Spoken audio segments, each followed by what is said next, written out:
ముఖ్యంగా ఎండాకాలం, వర్షాకాలంలో చలవ చేయడానికి పెరుగును అమితంగా ఇష్టపడతారు.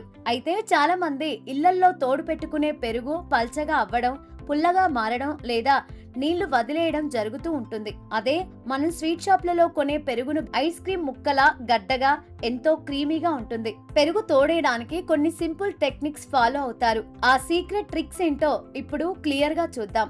గడ్డ పెరుగు రావడానికి పాలలో నీటి శాతం అస్సలు ఉండకూడదు. పాలను స్టవ్ పై పెట్టి కేవలం ఒక పొంగు రాగానే ఆపేయకూడదు. పాలు కొద్దిగా చిక్కబడే వరకు సిమ్ లో కనీసం 10 నుండి 15 నిమిషాల పాటు బాగా మరిగించాలి. పాలు ఎంత బాగా మరిగితే అందులో నీటి ఆవిరి అంతగా పోయి పెరుగు అంత గడ్డగా కుదురుతుంది. పాలు మరిగేటప్పుడు ఫుల్ క్రీమ్ మిల్క్ ఎంచుకుంటే ఫలితం ఇంకా బాగుంటుంది. పాలు మరీ వేడిగా ఉన్నప్పుడు లేదా పూర్తిగా చల్లారిన తరువాత తోడు పెడితే పెరుగు పర్ఫెక్ట్ గా రాదు. వేడి పాలలో తోడేస్తే పెరుగు నీళ్లు వదిలేస్తుంది. పాలు గోరువెచ్చగా ఉన్నప్పుడు మాత్రమే తోడేయాలి. అంటే పాలలో మన వేలు పెడితే ఆ వేడిని భరించేంత ఉష్ణోగ్రత ఉండాలి. పాలు అమ్మేవారు చాలా వరకు పెరుగును మట్టి పాత్రలలోనే తోడు పెడతారు. మట్టి పాత్రలకు పాలలో ఉండే అదనపు తేమను, నీటిని పీల్చుకునే సహజమైన శక్తి ఉంటుంది. మీ ఇంట్లో మట్టి పాత్ర లేకపోతే సిరామిక్ లేదా గాజు గిన్నెను వాడుకోవచ్చు. స్టీల్ గిన్నెల కంటే వీటిలో పెరుగు చాలా గడ్డగా వస్తుంది.